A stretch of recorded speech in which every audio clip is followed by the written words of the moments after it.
Forgiveness is often spoken of as if it were a simple gesture, something we casually give or withhold depending on our mood. Yet when we look closer, forgiveness reveals itself to be one of the most demanding, profound, and transformative acts a human being can perform. It is not simply about letting go of resentment, nor is it about pretending that harm was never done. Forgiveness is a deliberate choice, a conscious act of the will, requiring strength of character, emotional discipline, and a heart willing to rise above pain. At its core, forgiveness is a form of altruism. Altruism means to place the good of another before oneself, to act not out of self-interest, but out of selflessness. When we forgive, we sacrifice the comfort of holding on to our anger in order to give another person a chance to heal, to change, and to begin again. We give them something they may not deserve: mercy. Forgiveness, in this sense, is not weakness. It is generosity. It is a gift that costs the forgiver something, but that gift can alter the course of another's life. There is a misconception that to forgive is to surrender, to display softness or even cowardice. Nothing could be further from the truth. Anyone can hate. Anyone can hold a grudge. Hatred demands no discipline. It is the easiest thing in the world to do. Forgiveness, however, requires power. Power over one's impulses, over one's pride, and over the natural instinct for revenge. To forgive means to look pain in the face, acknowledge it fully, and then make the extraordinary decision not to let it rule your life. That is not the work of the weak. That is the work of the strong. Forgiveness does not absolve wrongdoing.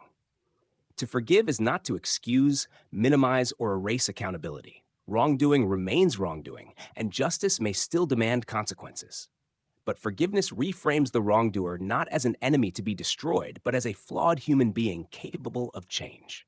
Forgiveness leaves open the possibility of redemption. It says, "I will not define you solely by the harm you have done. I will not allow your worst moment to become your only identity." Imagine a society without forgiveness, where every mistake marked someone forever, where no one could outlive their failures. Such a society would be unbearable. Growth would be impossible. Every wrong would harden into permanent exile.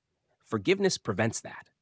It creates space for people to evolve, to learn, to transform.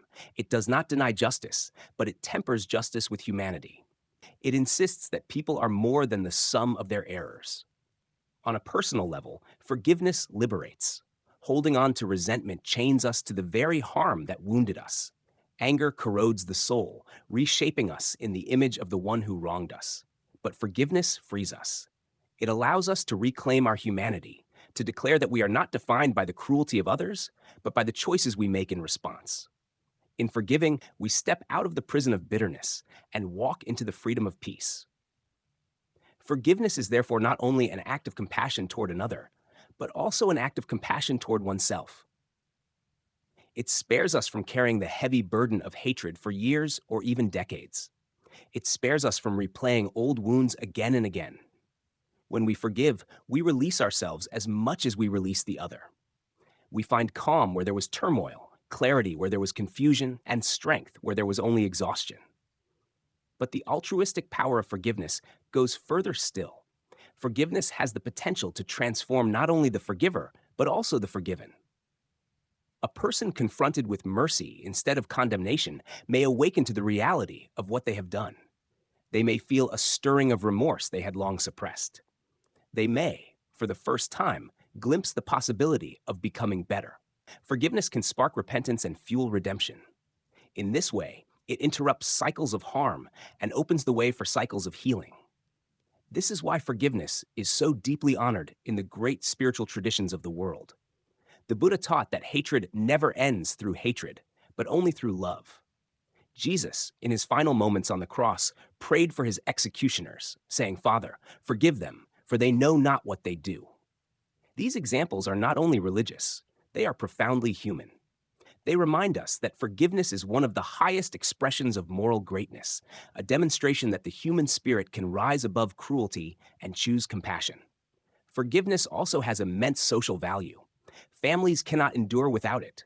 Friendships cannot last without it. Communities cannot thrive without it. Nations cannot reconcile without it.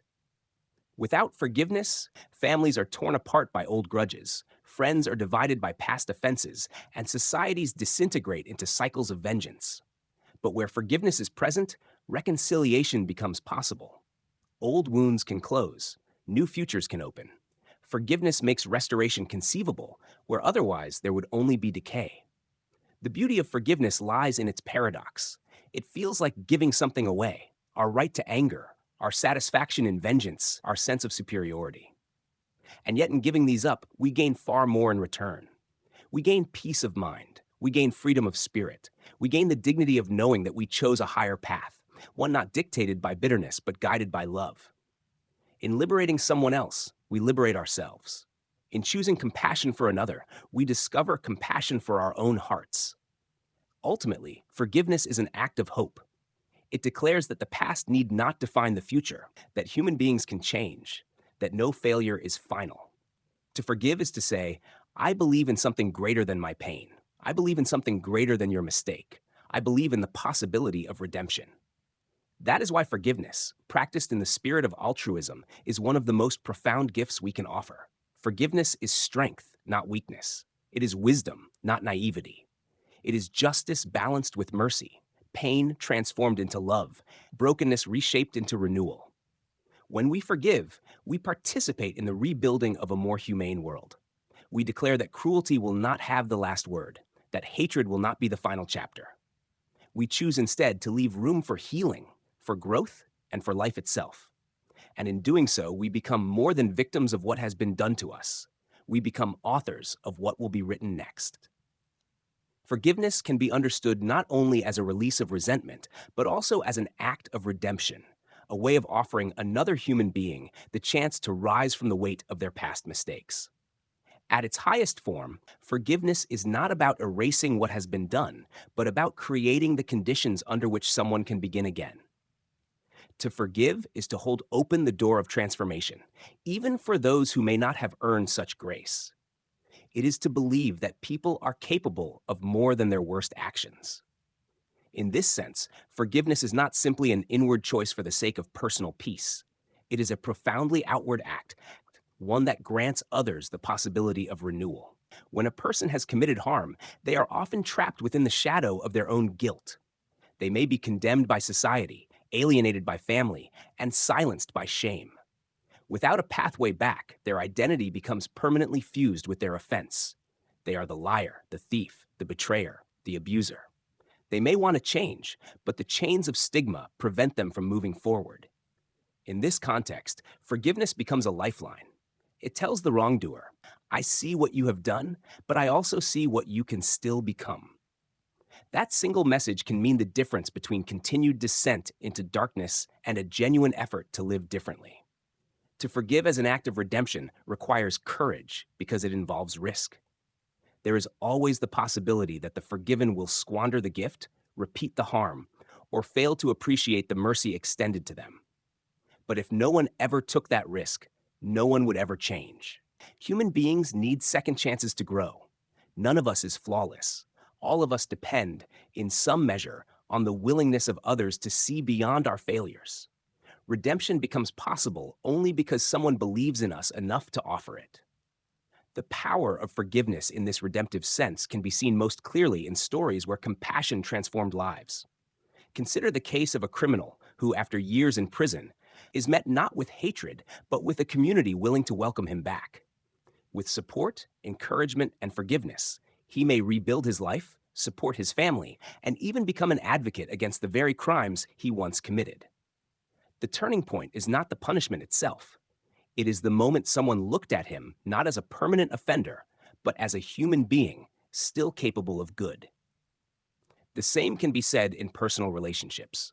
A spouse who forgives betrayal may open the way for their partner to reflect deeply and change destructive patterns. A parent who forgives a wayward child can prevent that child from spiraling further into self-destruction. A friend who forgives hurtful words can preserve a bond that otherwise would have collapsed under the weight of pride. In each case, forgiveness does not erase the wrong.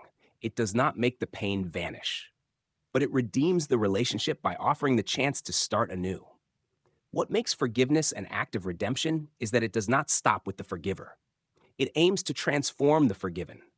Resentment keeps people stuck in roles, victim and offender. Forgiveness dissolves those roles and creates space for new identities. The victim becomes a liberator. The offender becomes a penitent. Together, they become co-creators of a future not determined by the past. This shift is what allows communities and even entire nations to heal after devastating conflicts. History provides us with powerful examples of forgiveness as redemption. After the end of apartheid, South Africa faced the enormous task of rebuilding a country torn apart by systemic injustice and violence. Instead of seeking widespread revenge, leaders like Nelson Mandela and Archbishop Desmond Tutu championed forgiveness and reconciliation. Through the Truth and Reconciliation Commission, victims were given the chance to speak their pain, and perpetrators who confessed their crimes were granted amnesty. This was not about ignoring evil, but about creating conditions where people could face the truth, take responsibility, and still be invited into a shared future. Without forgiveness, South Africa might have descended into endless cycles of vengeance. With it, flawed though the process was, the nation had a chance to redeem itself. On a smaller but no less important scale, forgiveness plays a redemptive role in everyday human interactions. Consider the teacher who forgives a struggling student for repeated failures and chooses to see potential instead of deficiency. That teacher's forgiveness can spark a transformation in the student's life, altering not only their academic path, but their sense of self-worth. Or think of the employer who forgives a mistake and instead of firing an employee, offers guidance and support. That moment of compassion might inspire greater loyalty, diligence, and growth than any punishment could. Forgiveness, when given wisely, has the power to redeem both character and destiny. Critics might argue that forgiveness in this sense is dangerous, that it invites exploitation or allows wrongdoers to escape accountability. And indeed, forgiveness must be exercised with discernment. Redemption cannot be forced, it can only be invited. A person unwilling to change cannot be redeemed simply by being forgiven. Forgiveness opens a door, but the forgiven must still choose to walk through it. The risk of disappointment is real. Yet the risk of never forgiving is far greater, for it means condemning people to be forever defined by their sins, with no possibility of renewal.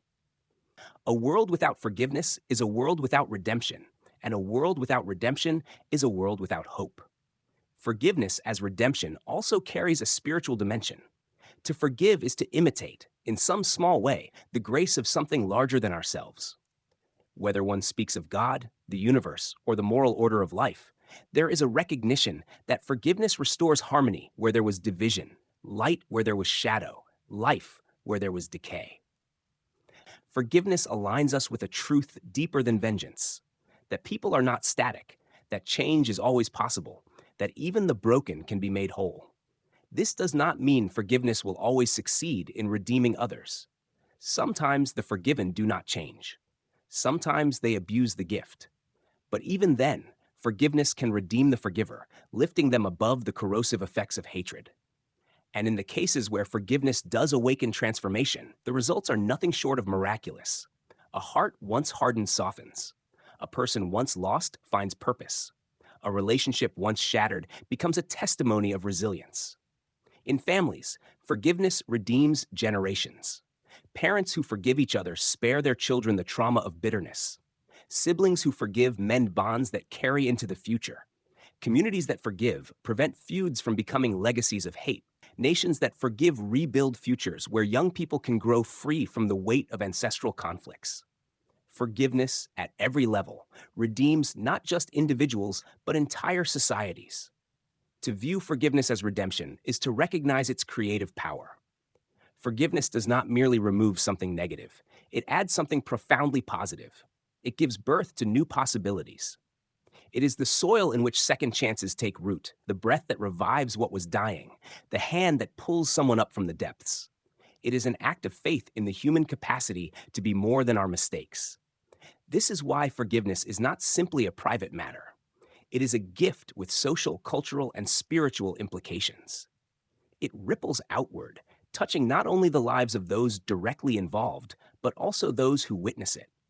To see someone forgiven is to be reminded that redemption is possible. It inspires us to believe in our own capacity to change and in the capacity of others to do the same. The redemptive power of forgiveness cannot be overstated. It is the hinge on which transformation turns, the difference between despair and renewal, destruction and rebuilding, alienation and reconciliation.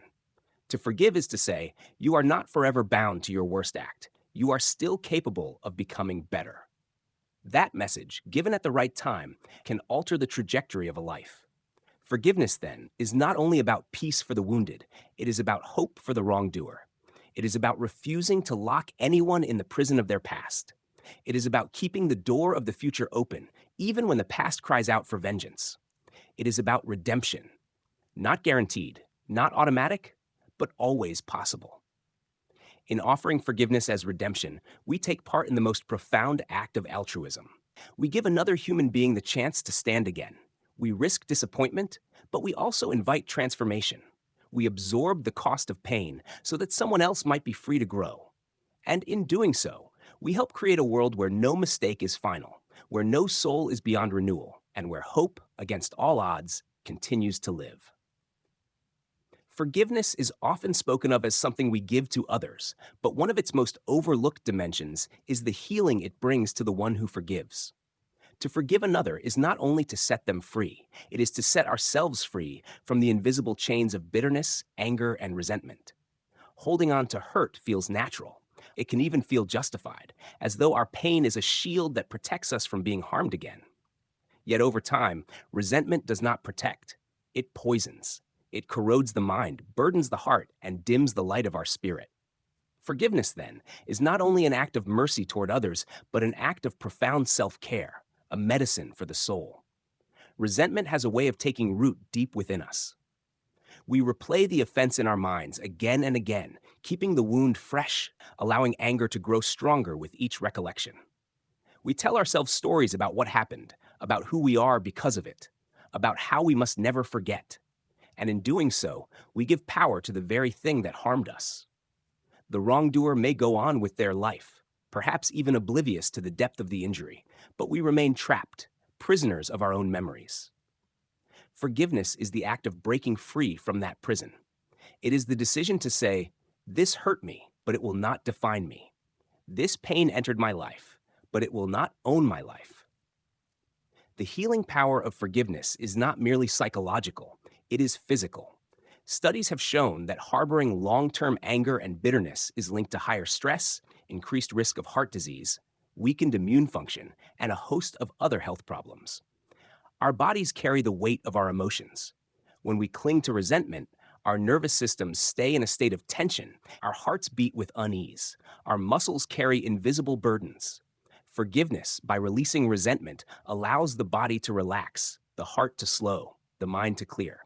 It is as if the act of forgiveness cleanses not only the spirit, but the very cells of our body. Forgiveness is not the same as forgetting, nor is it about minimizing the harm that was done. To forgive does not mean to erase history.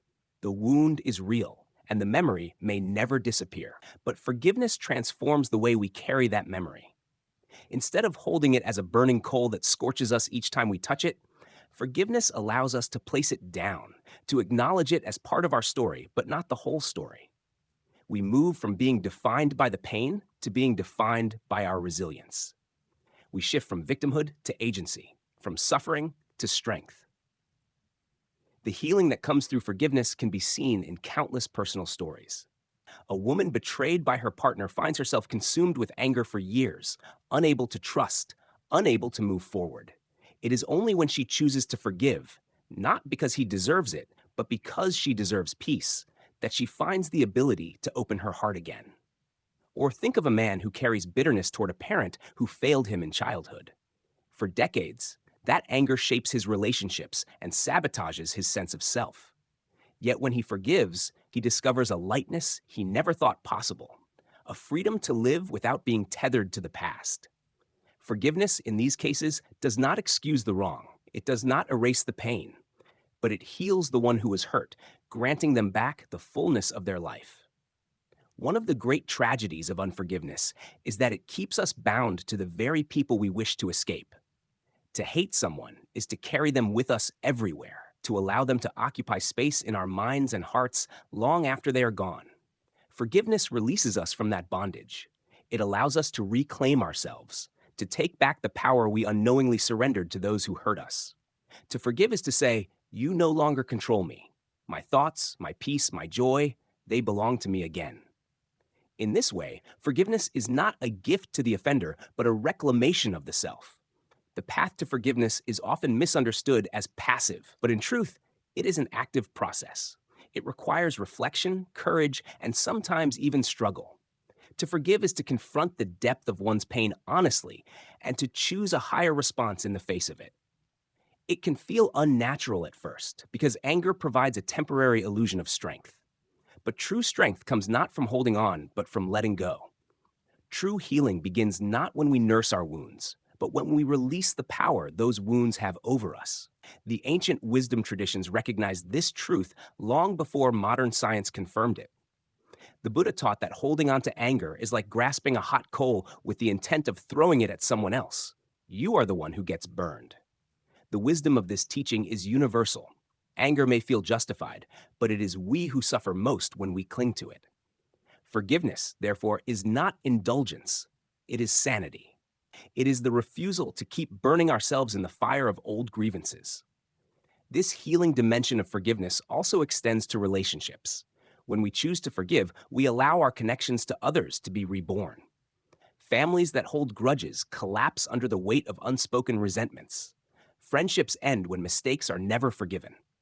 Communities fracture when grievances are left unresolved. Forgiveness, by contrast, allows renewal. It makes it possible for relationships to evolve instead of wither. It gives us the chance to move forward together, wiser and stronger for what has happened. And yet, the healing of forgiveness is not only outward, it is inward. It is about who we become in the process. A heart hardened by resentment becomes small, suspicious, and cold. A heart softened by forgiveness becomes open, compassionate, and alive. Forgiveness expands our capacity to love, not only others, but ourselves. It teaches us that we are worthy of peace, worthy of joy, worthy of living without chains. Forgiveness also deepens our resilience.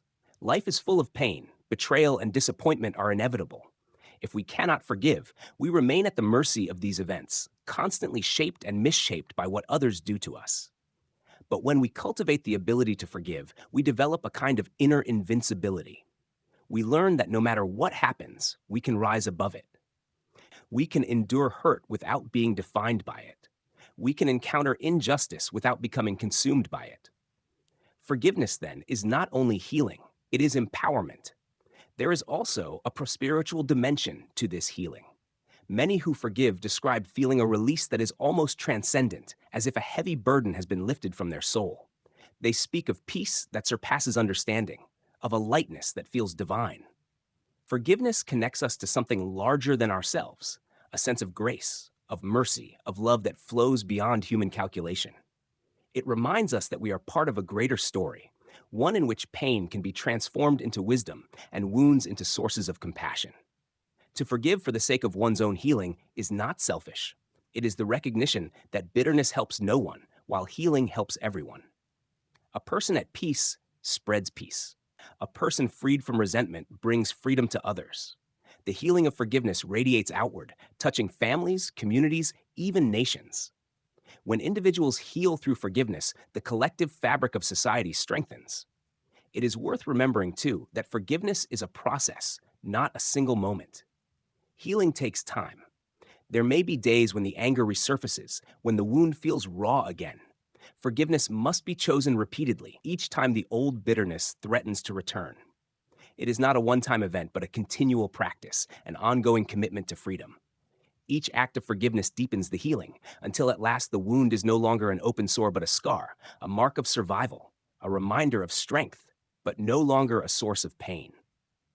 The gift of forgiveness to oneself is perhaps the greatest gift one can receive. It restores joy, it restores energy, it restores life. By forgiving, we make room for beauty, creativity, and love to re-enter our hearts. By releasing resentment, we create space for hope. In forgiving, we choose to live fully again, no longer carrying the weight of yesterday into the promise of tomorrow.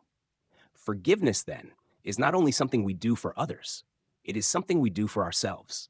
It is the path to healing, the key to freedom, the medicine for the soul. To forgive is to decide that our well being matters more than our bitterness, that our peace is more valuable than our pain, that our future is brighter than our past. It is to take back our life, one act of grace at a time. Forgiveness has always been more than a private moral choice. Across history, cultures, and religions, it has stood as one of the greatest ideals of humanity, a principle that elevates ordinary lives and transforms the course of entire nations. The stories of forgiveness that echo through history and spiritual tradition reveal something essential about the human condition: that we are not only creatures of instinct and vengeance, but also beings capable of transcending our wounds. These stories show us that forgiveness is not abstract. It is embodied, lived, and proven by those who dared to practice it, often under the most difficult circumstances. Religious traditions have long placed forgiveness at the center of spiritual growth. In Christianity, forgiveness is not an optional virtue, but a commandment central to faith. Jesus' life and death epitomize this truth.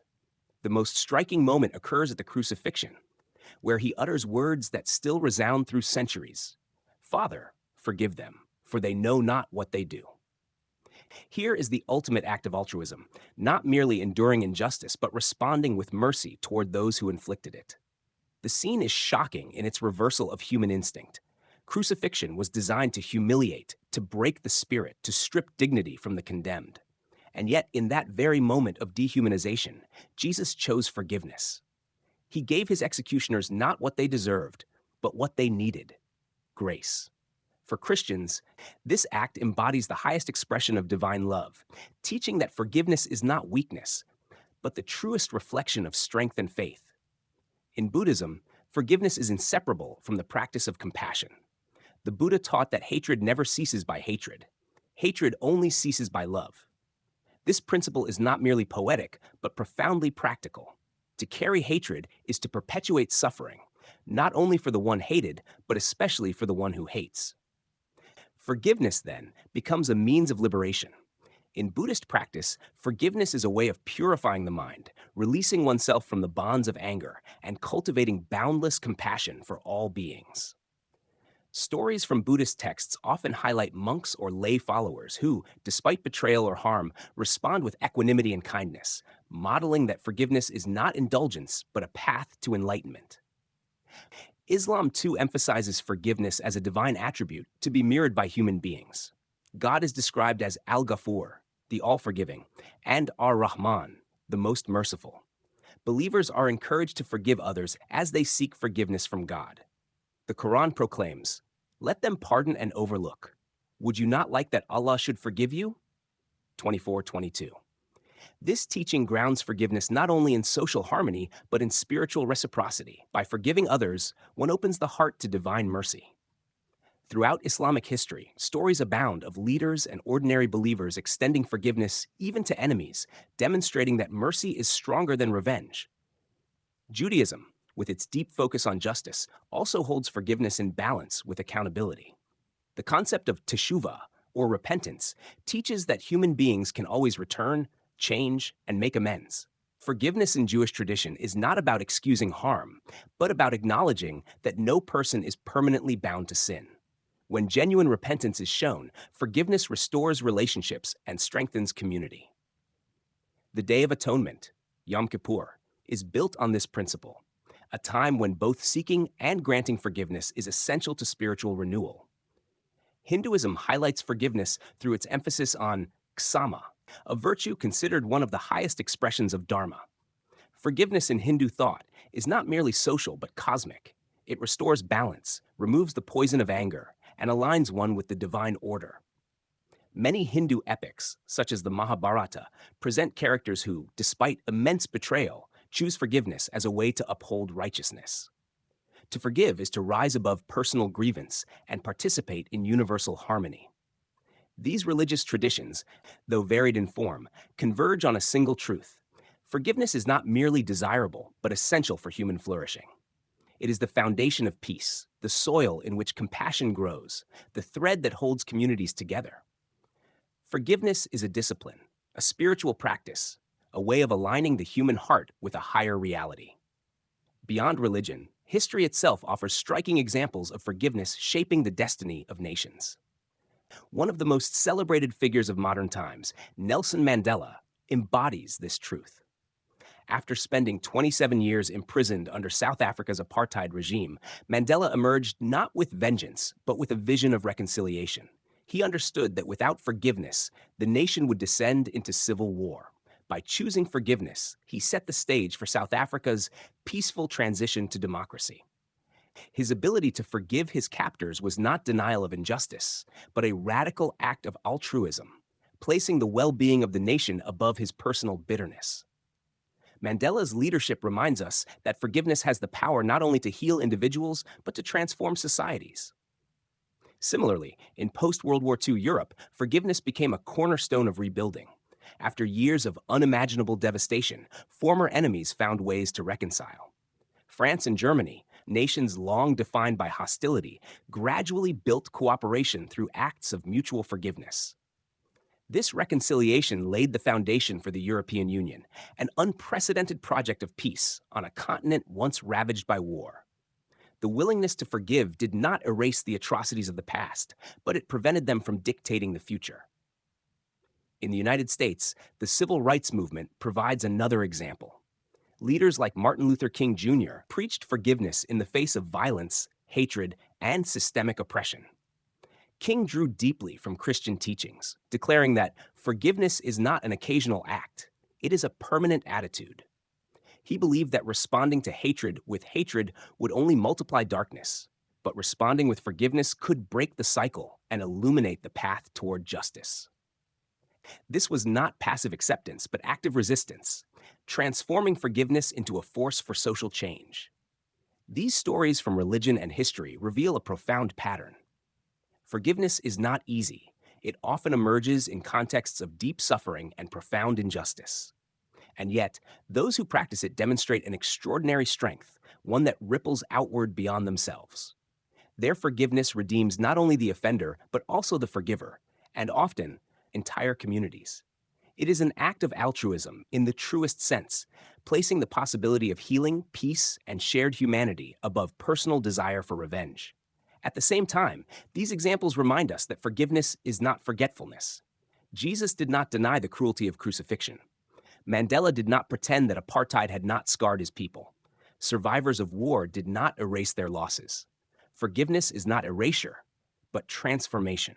It acknowledges pain fully and then chooses a higher path. It insists that the past, however tragic, need not dictate the future.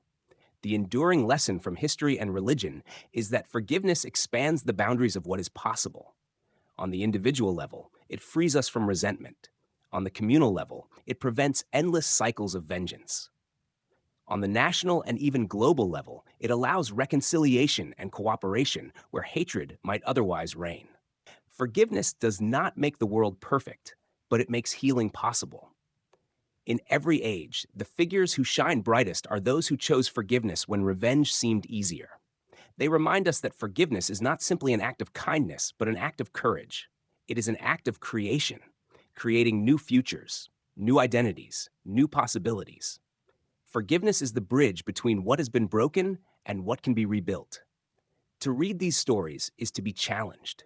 If Jesus could forgive his executioners, if the Buddha could counsel compassion for those who cause suffering, if Mandela could forgive his jailers, then what excuses remain for us to cling to our grudges? Forgiveness asks us not to diminish our pain, but to rise above it. It asks us to imagine what healing could emerge if we dared to let go. History and religion do not present forgiveness as an easy answer. They present it as the highest calling, one that demands the deepest reserves of altruism within us. To forgive is to step into the stream of something larger than ourselves, a current of grace, compassion, and love that has flowed through centuries and will continue long after us. By practicing forgiveness, we join that stream, adding our own drop of mercy to the river that sustains humanity. Forgiveness is never more intimate nor more necessary than within the bonds of family and the circle of our closest relationships. Strangers can harm us, acquaintances can offend us, but the deepest wounds often come from those closest to us, the ones we trusted most. A harsh word from a colleague may sting for a day, but betrayal by a spouse, rejection by a parent, or conflict with a sibling can echo for years. Within the family, love and vulnerability are intertwined, which means that hurt often cuts to the core of our being. Yet it is precisely within these sacred relationships that forgiveness plays its most powerful and transformative role. Families are built not only on blood, but on trust, understanding, and shared history. When trust is broken, the family fabric is torn. A marriage strained by infidelity, siblings divided by jealousy, or parents and children estranged by misunderstanding, these are not uncommon realities. Left unresolved, such fractures can turn families into battlegrounds, each member defending their pride while the bonds of love quietly wither. What saves families from this fate is not perfection, but forgiveness. Without forgiveness, families cannot endure. With it, even the deepest wounds can become sources of resilience and strength. Consider the relationship between spouses. Marriage unites two imperfect people with different backgrounds, temperaments, and desires. Disagreements are inevitable, and mistakes are unavoidable. Some mistakes are small: forgetfulness, careless words, moments of selfishness. Others are devastating: betrayal, dishonesty, neglect. In both cases, forgiveness is essential. Without forgiveness, small offenses pile up into mountains of resentment, while larger betrayals calcify into unbridgeable distance. Forgiveness does not erase what happened, but it allows the relationship to breathe again. It gives space for change, healing, and renewed intimacy. When a husband or wife says, "I forgive you," they are not pretending the hurt was insignificant. They are declaring that love is stronger than pain, that the bond is worth more than the offense, and that the future matters more than the past. Between parents and children, forgiveness takes on another dimension.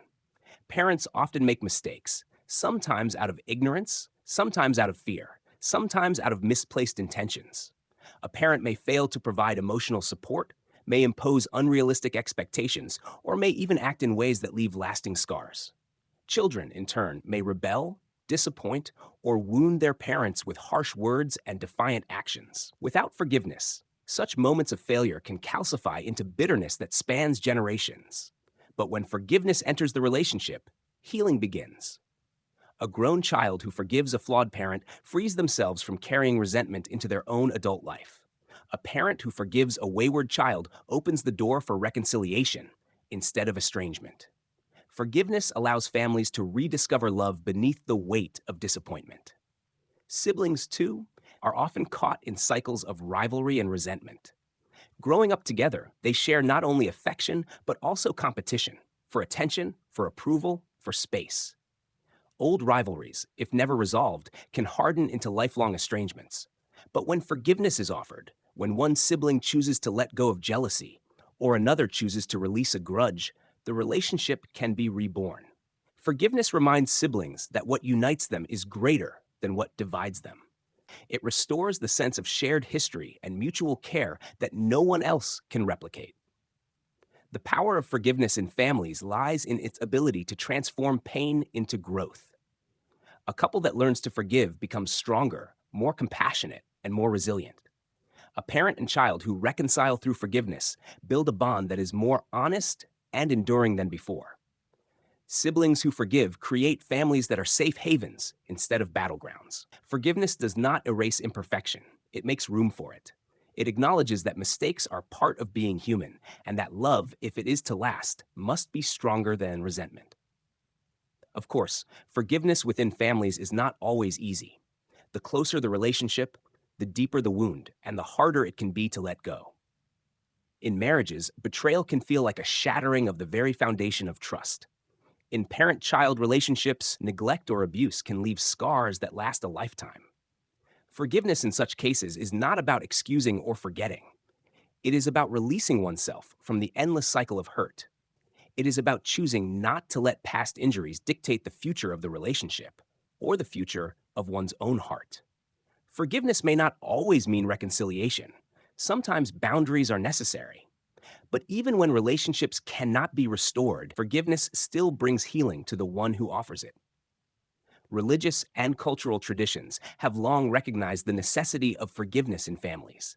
In Christianity, the Apostle Paul counseled spouses and parents to forgive one another, urging them to bear with each other and forgive whatever grievances you may have.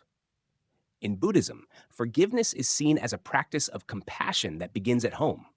In Confucian traditions, filial piety includes not only respect for parents, but also the willingness to forgive their shortcomings. Across cultures, the wisdom is the same. Families cannot thrive without forgiveness. Stories from real life illustrate this truth vividly. There are parents who, after years of estrangement, forgive their children's mistakes and welcome them home. There are couples who, after betrayal, rebuild their marriages on the foundation of forgiveness and honesty. There are siblings who, after decades of rivalry, finally let go of old grievances and rediscover the joy of kinship. In each case, forgiveness transforms despair into hope, isolation into belonging, and bitterness into love. Forgiveness within families also teaches us humility. It reminds us that we too will need forgiveness someday. None of us is perfect. All of us fail those we love at some point. By forgiving others, we prepare the way for our own forgiveness. We create a culture within our families where mistakes are not fatal, but are opportunities for growth. Children raised in such families learn that love is not conditional upon perfection. They learn that forgiveness is part of the rhythm of life, and they carry that wisdom into their own future relationships. The alternative to forgiveness is devastating. Families without forgiveness become rigid, cold, and fragmented. Spouses live like strangers under the same roof. Parents and children grow apart, speaking only in duty and never in love. Siblings become rivals for life, their shared history poisoned by old grudges. Without forgiveness, love cannot survive the inevitable mistakes of human beings. Forgiveness is the breath that keeps relationships alive. What makes forgiveness in families so powerful is that it is both deeply personal and profoundly communal. When one person forgives, it ripples outward. A husband's forgiveness softens a wife's heart. A parent's forgiveness restores a child's confidence. A sibling's forgiveness heals an entire household. Forgiveness multiplies love, making homes places of safety instead of fear, places of belonging instead of exile. It is often said that forgiveness is love in action. Nowhere is this more true than in families. Love without forgiveness is fragile. It cannot withstand the storms of life. Forgiveness without love may be possible, but in families, it is love that gives forgiveness its deepest meaning. Together, love and forgiveness weave the fabric of family life, strong, flexible, enduring. Ultimately, forgiveness in families is not just about maintaining relationships. It is about shaping the kind of people we become. Children who see forgiveness practiced grow up to be more compassionate adults. Couples who practice forgiveness learn resilience and deepen intimacy. Parents who forgive and seek forgiveness model humility and strength. Families that forgive cultivate generations who know that while mistakes are inevitable, love is stronger still. Forgiveness is the cornerstone of family life because it acknowledges reality, that we will hurt each other, sometimes deeply, but that we do not have to remain trapped in that hurt. It is the refusal to let pain have the final word. It is the decision to believe in the possibility of renewal, even after the hardest betrayals. And it is the conviction that love, when combined with forgiveness, can endure anything. Families are where we learn how to love and how to live. If forgiveness is absent, those lessons are distorted, leaving us wounded and mistrustful. But when forgiveness is present, families become schools of grace. They teach us how to let go, how to heal, how to keep loving in the face of imperfection. And from families, those lessons spread outward, into friendships, communities, and the world itself. To forgive within the family is to preserve its sacredness. It is to say, "You have hurt me, but you are still mine. We are bound not by perfection, but by love, and love demands forgiveness."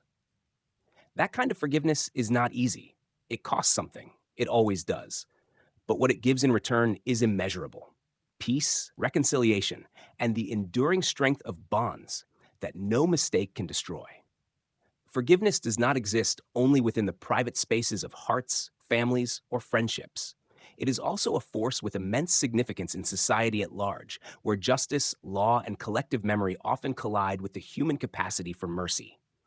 Societies, like individuals, are wounded by wrongs, crimes, injustices, betrayals of trust. And the question always arises, how should we respond? Should the answer always be punishment, strict accountability, or unyielding retribution? Or is there room for forgiveness, even in the public sphere? Forgiveness within society and justice is one of the most difficult yet most necessary discussions humanity must face. The law exists to protect order, deter wrongdoing, and uphold fairness. Without consequences, society would fall into chaos. But justice without mercy risks becoming harsh, inflexible, even inhuman. Forgiveness, when integrated with justice, softens its edges without dismantling its foundation. It reminds us that behind every crime stands a human being, and behind every law stands a vision of human dignity. To forgive in a social context is not to abandon justice, but to balance it with compassion, ensuring that justice does not lose sight of humanity. Consider the case of criminal justice. When a person commits a crime, society has the right and the responsibility to hold them accountable. Punishment may be necessary, not only to protect others, but to uphold the moral order. Yet punishment alone rarely transforms.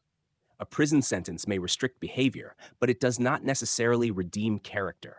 What has been increasingly recognized in modern systems is that forgiveness, offered in the form of restorative justice, can do what punishment alone cannot. Restorative justice brings offenders face to face with victims, communities, and the harm they have caused. In these encounters, forgiveness sometimes emerges, creating opportunities for accountability, empathy, and genuine change. This approach does not erase responsibility. Rather, it deepens it. An offender who receives forgiveness must still take responsibility for their actions, make amends, and seek to repair what was broken. But forgiveness opens the possibility of redemption, allowing the offender to return to society not as a perpetual outcast, but as someone who has faced their wrongdoing and been given the chance to start anew. In communities where such models are practiced, recidivism rates often decline and relationships between victims and offenders are transformed. Society benefits when forgiveness is woven into the fabric of justice. Forgiveness in the social realm also plays a crucial role in healing collective wounds. Nations and communities are often torn apart by conflict, oppression, or systemic injustice. In such cases, legal punishment alone cannot heal the deep divisions. Forgiveness, though difficult, becomes essential for reconciliation. South Africa's Truth and Reconciliation Commission, for example, showed how forgiveness could become a cornerstone for national healing. Victims of apartheid had the chance to speak their truth, while perpetrators who confessed could be granted amnesty. This process was painful, imperfect, and controversial, but it demonstrated that forgiveness can help societies step away from endless cycles of revenge. Without forgiveness, South Africa could have plunged into civil war. With it, the country found a fragile but real path toward unity. In the United States, the civil rights movement demonstrated the power of forgiveness in confronting systemic injustice.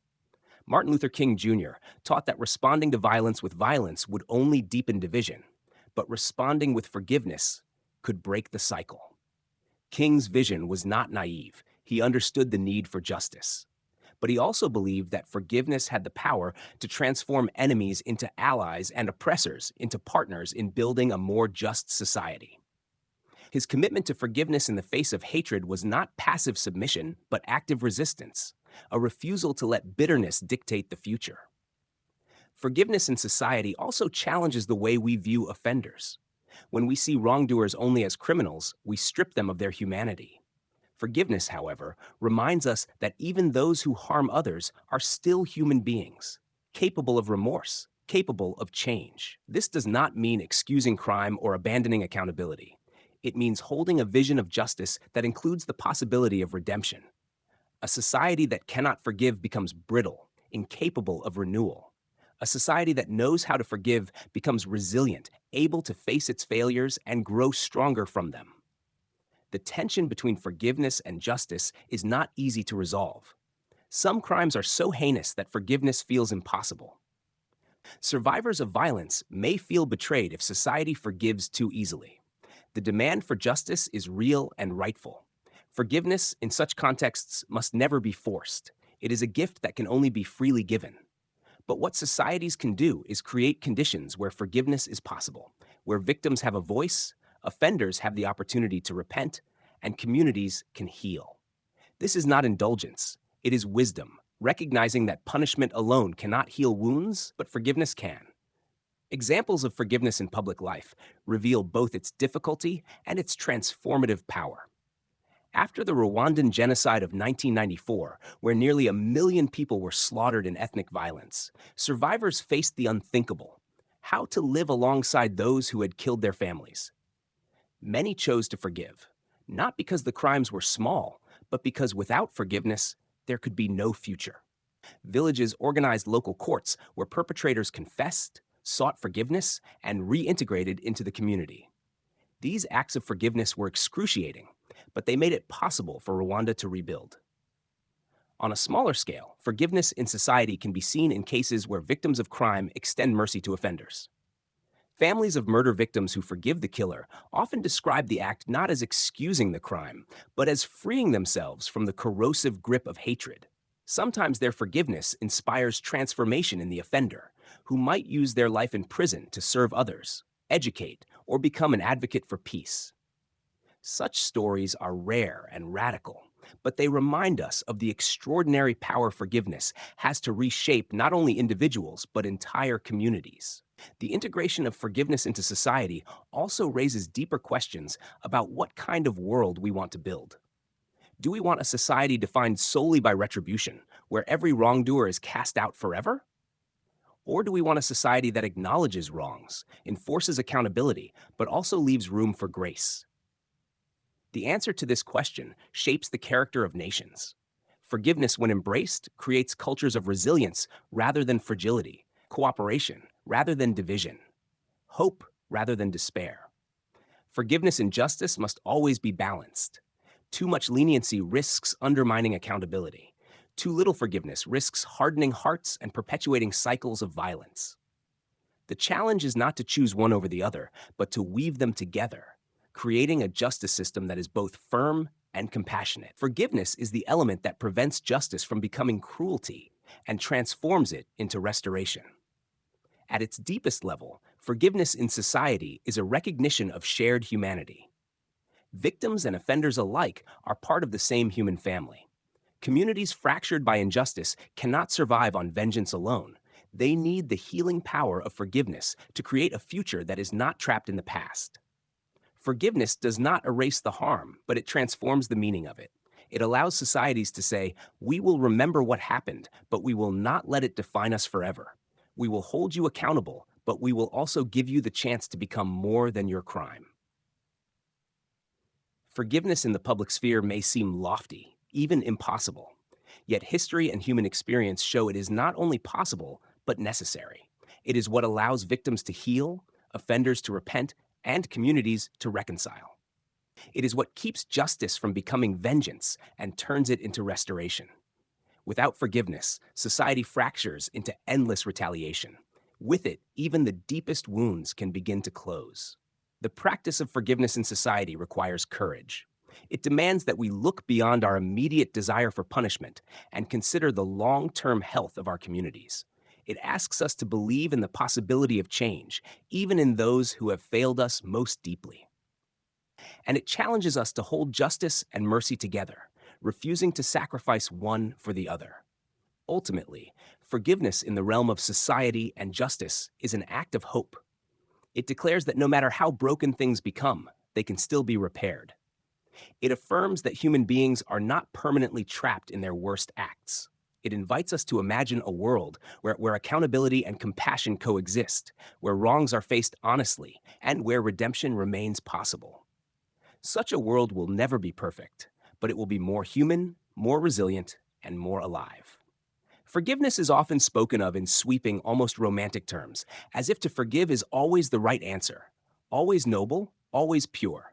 But real life is more complex, and real wounds are more complicated. Forgiveness is powerful, yes, but it is not limitless. It has boundaries, conditions, and contexts that must be respected. To pretend otherwise is to cheapen its meaning and risk doing harm to both victims and offenders. To explore the limits of forgiveness is not to deny its beauty, but to honor it. To recognize that forgiveness is strongest when it is grounded in truth, responsibility, and authentic change. One of the most important truths about forgiveness is that it can never be forced. No one can command another person to forgive, just as no one can dictate the pace of healing. When forgiveness is demanded, it becomes a form of coercion, stripping the victim of their autonomy. Real forgiveness must come freely as a gift of the heart. If it is given under pressure, it is not forgiveness at all. It is submission. For this reason, forgiveness has limits. It cannot be authentic unless it arises from the one who was harmed in their own time, in their own way. Another limit lies in the difference between forgiveness and reconciliation. Forgiveness can be given unilaterally, but reconciliation requires two people. A victim can choose to forgive, but that does not obligate them to rebuild the relationship. Reconciliation depends on trust, and trust depends on consistent change. Sometimes offenders do not change, and sometimes reconciliation would expose the victim to further harm. In such cases, forgiveness may mean letting go of resentment internally while still maintaining necessary distance. It is possible to forgive someone without inviting them back into your life. Recognizing this boundary is essential, especially in cases of repeated abuse or exploitation. Forgiveness also reaches its limits when it is mistaken for indulgence. To forgive is not to erase responsibility or to pretend that no harm was done. True forgiveness faces the reality of the wrong honestly, holding the offender accountable. If forgiveness is offered without accountability, it risks enabling harmful behavior. An abusive partner who is forgiven over and over without consequence may only feel licensed to continue. A corrupt leader who is forgiven without facing justice may repeat the very harms that demanded forgiveness in the first place. Forgiveness must never be a substitute for justice. Its power lies in balancing mercy with truth, compassion with responsibility. There are also limits to the kind of transformation forgiveness can achieve. Forgiveness opens the door to redemption, but it cannot force someone to walk through it. A person may be forgiven yet remain unchanged. Forgiveness does not guarantee that the offender will repent, improve, or make amends. It creates the possibility of growth, but possibility is not certainty. When forgiveness is misunderstood as a guarantee of transformation, disappointment is inevitable. The forgiver must accept that their act of grace may not produce the outcome they hope for. The question of whether all things can or should be forgiven is perhaps the hardest boundary to confront. Some harms are so severe, genocide, child abuse, torture, that the very idea of forgiveness feels impossible. Survivors of such atrocities often wrestle with this dilemma. Do they forgive for their own peace, or do they refuse forgiveness as a way of honoring the gravity of what was done? There is no single answer. For some, forgiveness of even the most heinous acts becomes a path to liberation. For others, withholding forgiveness becomes a way of preserving truth and affirming the depth of the injustice. Both paths are valid. The limit here is not external, but internal. Forgiveness cannot be prescribed where the wound is too deep, nor withheld where the heart genuinely longs to give it. Forgiveness is also limited by timing. Some wounds are fresh, and forgiveness in the moment may be impossible. To forgive prematurely, before the pain has been fully acknowledged, is to risk suppressing feelings that must be faced. Healing often requires time, reflection, and the slow work of grieving. Forgiveness may come eventually, but if forced too soon, it can become hollow, a mask worn over unhealed scars. To honor forgiveness is to respect its pace, to allow it to emerge when the heart is ready. In addition, forgiveness can be misunderstood as a moral obligation that overrides self-protection. Many victims struggle with guilt if they cannot forgive, as though failing to forgive makes them bad or unworthy. But forgiveness is not a duty to be performed at the expense of one's own well-being. There are situations where the healthiest choice is to withhold forgiveness, at least for a time, in order to process the pain, establish boundaries, or ensure safety. Forgiveness is powerful, but so is self-preservation. The two are not opposites. They are partners. Forgiveness without self-care becomes self-destruction. Recognizing the limits of forgiveness also requires us to acknowledge its misuse.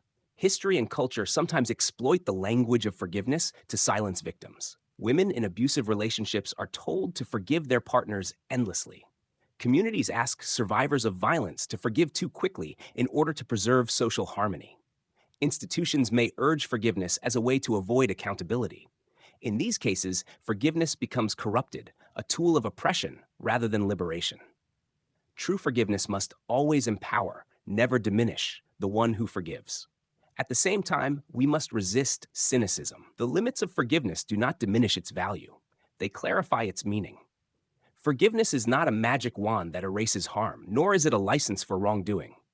It is a sacred act that works within the bounds of truth, responsibility, and choice. Its power lies precisely in its authenticity.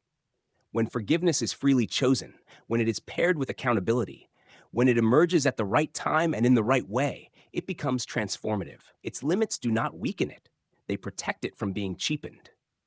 The beauty of acknowledging these limits is that it frees us from illusions. We no longer have to pressure ourselves to forgive before we are ready, nor excuse those who exploit forgiveness to avoid responsibility. We can embrace forgiveness as it is meant to be, a gift, not a demand, a possibility, not a prescription, a path to healing, not an obligation to erase harm. Within its boundaries, forgiveness shines more brightly because it is chosen freely and practiced wisely. Even in recognizing its limits, forgiveness remains one of the most profound expressions of altruism. To forgive within appropriate boundaries is to honor both oneself and the other. It is to say, I will not let this wrong define me, but I will not ignore its reality either.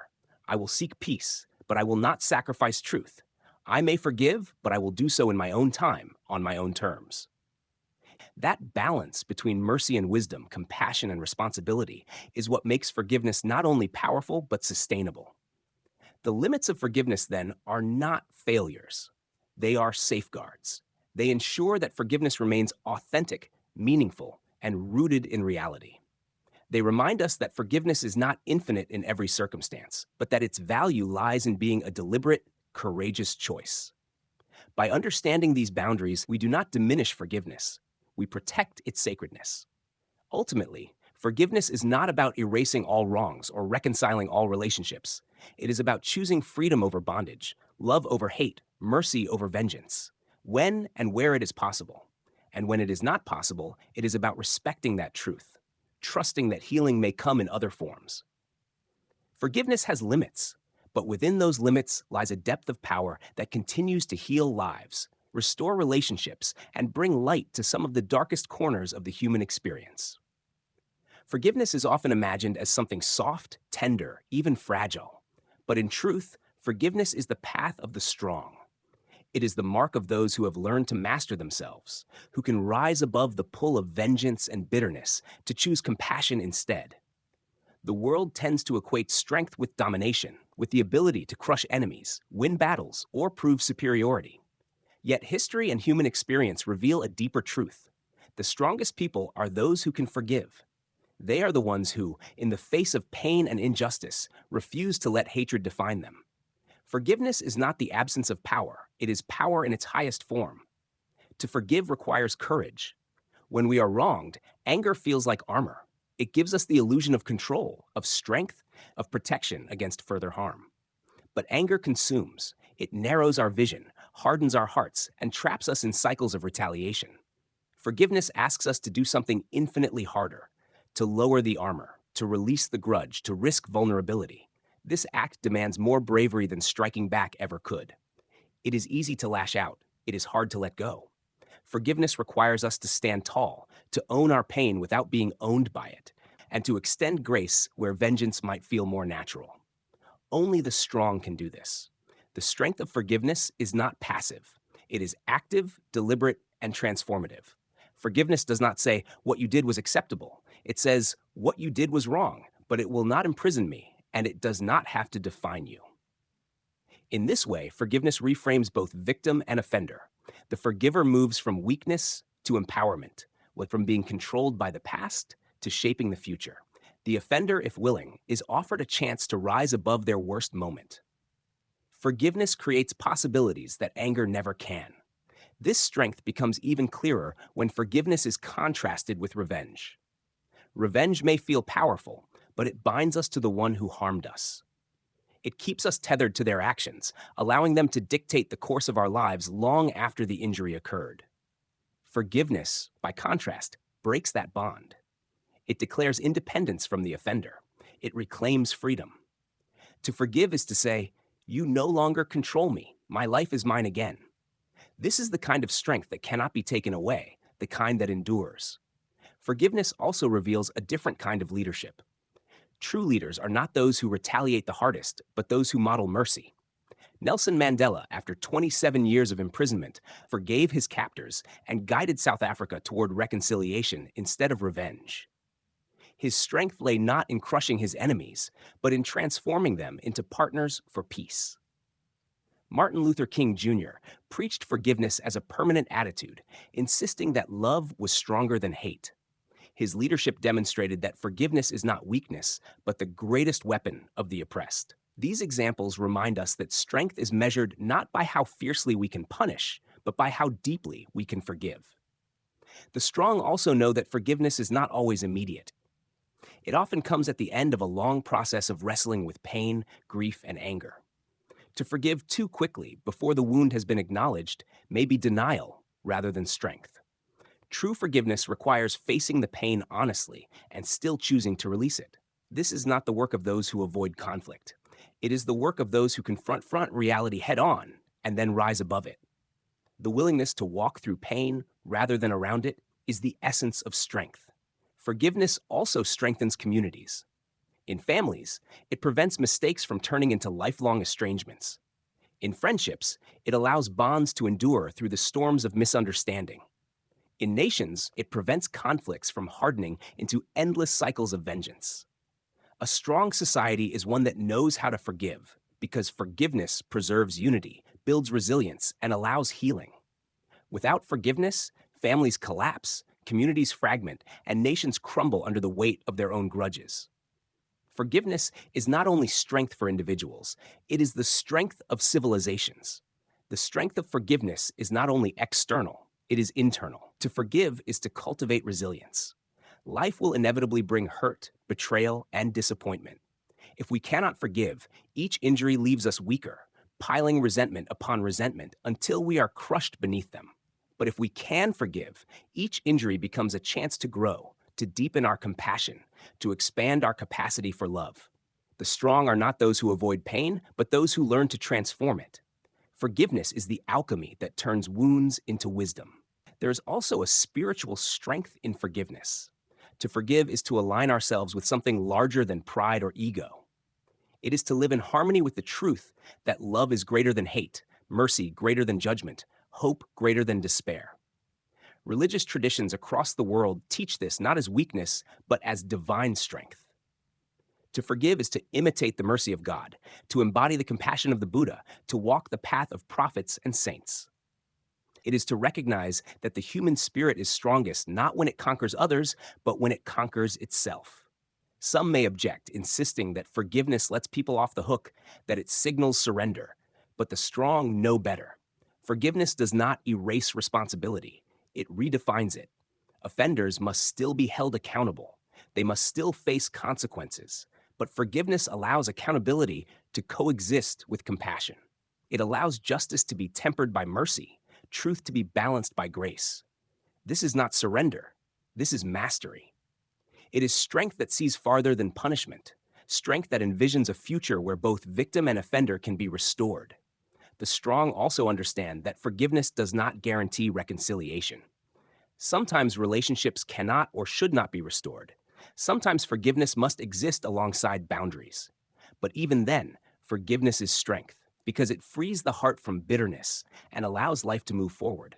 It gives the forgiver back their peace, their dignity, their freedom. Strength lies in refusing to be chained to hatred, even when reconciliation is impossible. The paradox of forgiveness is that it looks like loss, but is actually gain. It looks like surrender, but is actually triumph. It looks like giving up power, but is actually claiming the highest power of all. The power to choose love over hate, peace over war, hope over despair. Weakness clings to anger because anger feels safe. Strength lets it go because freedom matters more. The world desperately needs this kind of strength. We see it in leaders who forgive their enemies, in parents who forgive their children, in communities that forgive past divisions. We see it in ordinary people who, after suffering unimaginable loss, choose forgiveness not because it is easy, but because it is the only path to peace. Each act of forgiveness becomes a beacon of strength, lighting the way for others to follow. Forgiveness is not the path of cowards. It is the path of warriors, not warriors who wield weapons, but warriors who master themselves. It requires courage to feel pain fully and still respond with grace. It requires resilience to rise again after betrayal. It requires vision to see beyond the immediate injury to the possibility of a better future. To forgive is to embody strength in its purest form. Strength that does not destroy but builds. Strength that does not dominate but liberates. Strength that does not harden but heals. In the end, forgiveness is the path of the truly strong because it refuses to let darkness have the final word. It insists that no matter how deep the wound, love can still rise. It declares that the human spirit is greater than its injuries. To forgive is to stand tall in the storm, to remain unbroken by betrayal, to extend compassion where the world expects revenge. It is to live with a power that is deeper, quieter, and more enduring than any other. The strong know this. Forgiveness does not make us weak. It makes us whole. And wholeness in a broken world is the greatest strength of all. Forgiveness, the highest act of altruism. Forgiveness is often spoken of as if it were a simple gesture, something we casually give or withhold depending on our mood. Yet when we look closer, forgiveness reveals itself to be one of the most demanding, profound, and transformative acts a human being can perform. It is not simply about letting go of resentment, nor is it about pretending that harm was never done. Forgiveness is a deliberate choice, a conscious act of the will, requiring strength of character, emotional discipline, and a heart willing to rise above pain. At its core, forgiveness is a form of altruism. Altruism means to place the good of another before oneself, to act not out of self-interest but out of selflessness. When we forgive, we sacrifice the comfort of holding on to our anger in order to give another person a chance to heal, to change, and to begin again. We give them something they may not deserve, mercy. Forgiveness, in this sense, is not weakness. It is generosity. It is a gift that costs the forgiver something, but that gift can alter the course of another's life. There is a misconception that to forgive is to surrender, to display softness or even cowardice. Nothing could be further from the truth. Anyone can hate. Anyone can hold a grudge. Hatred demands no discipline. It is the easiest thing in the world to do. Forgiveness, however, requires power over one's impulses, over one's pride, and over the natural instinct for revenge. To forgive means to look pain in the face, acknowledge it fully, and then make the extraordinary decision not to let it rule your life. That is not the work of the weak. That is the work of the strong. Forgiveness does not absolve wrongdoing. To forgive is not to excuse, minimize, or erase accountability. Wrongdoing remains wrongdoing, and justice may still demand consequences. But forgiveness reframes the wrongdoer not as an enemy to be destroyed, but as a flawed human being capable of change. Forgiveness leaves open the possibility of redemption. It says, "I will not define you solely by the harm you have done. I will not allow your worst moment to become your only identity." Imagine a society without forgiveness, where every mistake marked someone forever, where no one could outlive their failures. Such a society would be unbearable. Growth would be impossible. Every wrong would harden into permanent exile. Forgiveness prevents that. It creates space for people to evolve, to learn, to transform. It does not deny justice, but it tempers justice with humanity. It insists that people are more than the sum of their errors. On a personal level, forgiveness liberates. Holding on to resentment chains us to the very harm that wounded us. Anger corrodes the soul, reshaping us in the image of the one who wronged us. But forgiveness frees us. It allows us to reclaim our humanity, to declare that we are not defined by the cruelty of others, but by the choices we make in response. In forgiving, we step out of the prison of bitterness and walk into the freedom of peace. Forgiveness can also be understood as an act of redemption, a way of offering another human being the chance to rise from the weight of their past mistakes. At its highest form, forgiveness is not about erasing what has been done, but about creating the conditions under which someone can begin again. To forgive is to hold open the door of transformation, even for those who may not have earned such grace. It is to believe that people are capable of more than their worst actions. In this sense, forgiveness is not simply an inward choice for the sake of personal peace. It is a profoundly outward act, one that grants others the possibility of renewal. When a person has committed harm, they are often trapped within the shadow of their own guilt. They may be condemned by society, alienated by family, and silenced by shame. Without a pathway back, their identity becomes permanently fused with their offense. They are the liar, the thief, the betrayer, the abuser. They may want to change, but the chains of stigma prevent them from moving forward. In this context, forgiveness becomes a lifeline.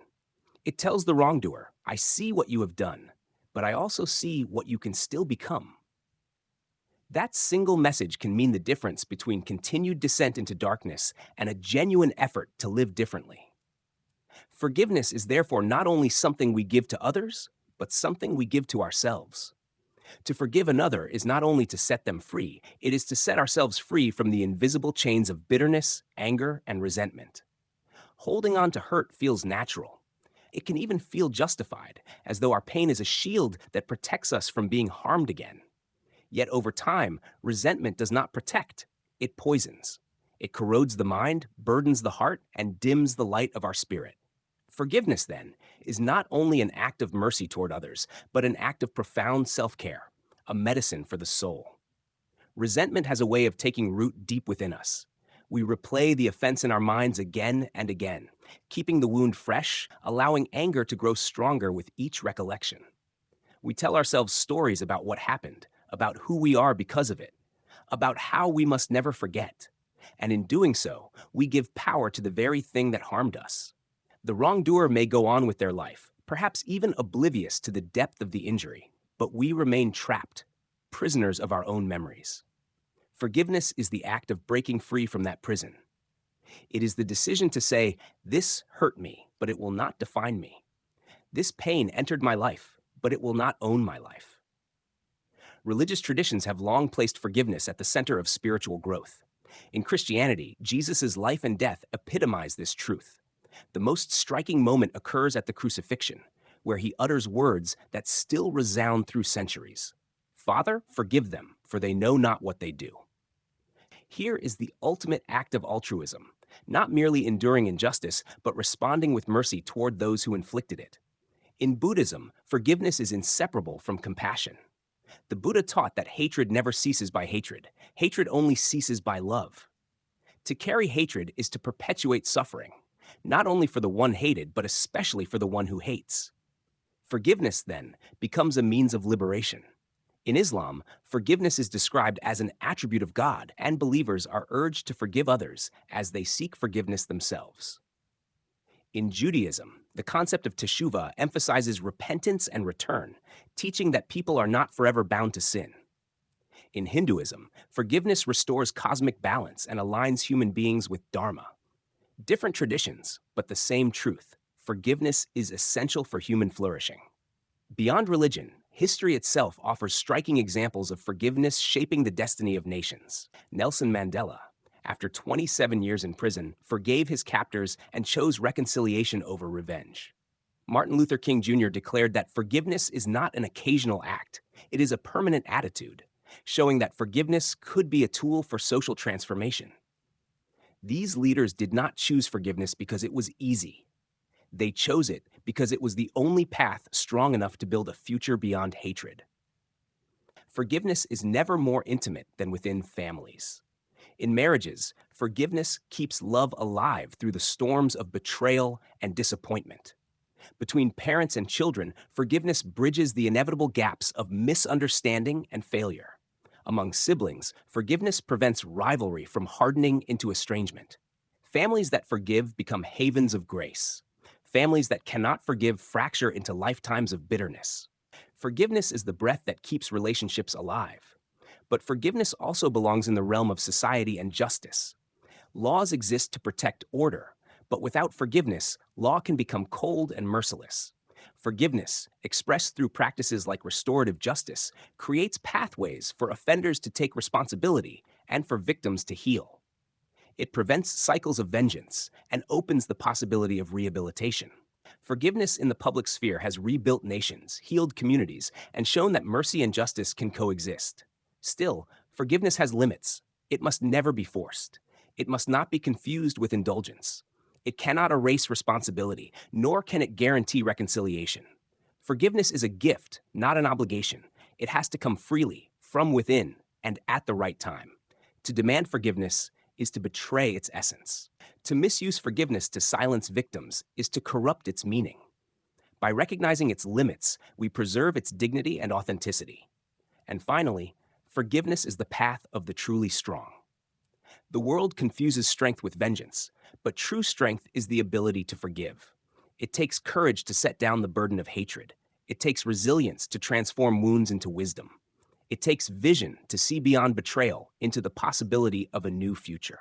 Forgiveness is not weakness, it is mastery of the self. It is the refusal to let pain dictate who we become.